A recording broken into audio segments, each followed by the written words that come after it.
എല്ലാ ദിവസവും സൂറത്തുൽ മുൽക്ക് പാരായണം ചെയ്യണം. നമുക്കൊക്കെ വളരെ എളുപ്പം കഴിയുന്ന കാര്യമാണ്. ഇശാ മഗ്രിബിന്റെ ഇടയിൽ സൂറത്തുൽ മുൽക്ക് ഓതിക്കോ. നാളെ നരകത്തിന്റെ മുന്നിൽ വന്നു നിന്ന് അത് പാരായണം ചെയ്യുന്നവന് ശുപാർശ ചെയ്യുമെന്ന് സയ്യിദുനാ റസൂലുള്ളാഹ്. ഏതുവരെ? നരകവാതിലിൽ വന്നു നിന്നതിന്റെ സ്വാഹിബിനെ അത് ചോദിച്ചുകൊണ്ടേയിരിക്കും.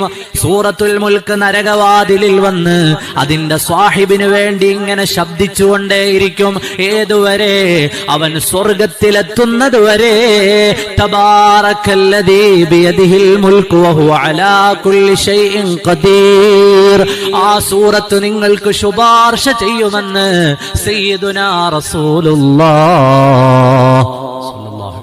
സൂറത്തുൽ മുൽക്കൊക്കെ ഓതാൻ എത്ര സമയം വേണം? ഒരു 3-4 മിനിറ്റ് മാത്രം മതി. പ്രിയപ്പെട്ട മോമിനീങ്ങളെ, ചെറുപ്പക്കാരെ, നമ്മുടെയൊക്കെ ജീവിതത്തിൽ ഇത് പതിവാക്കണം. അള്ളാഹു തൗഫീഖ് നൽകുമാറാകട്ടെ. അള്ളാഹു തൗഫീഖ് നൽകുമാറാകട്ടെ.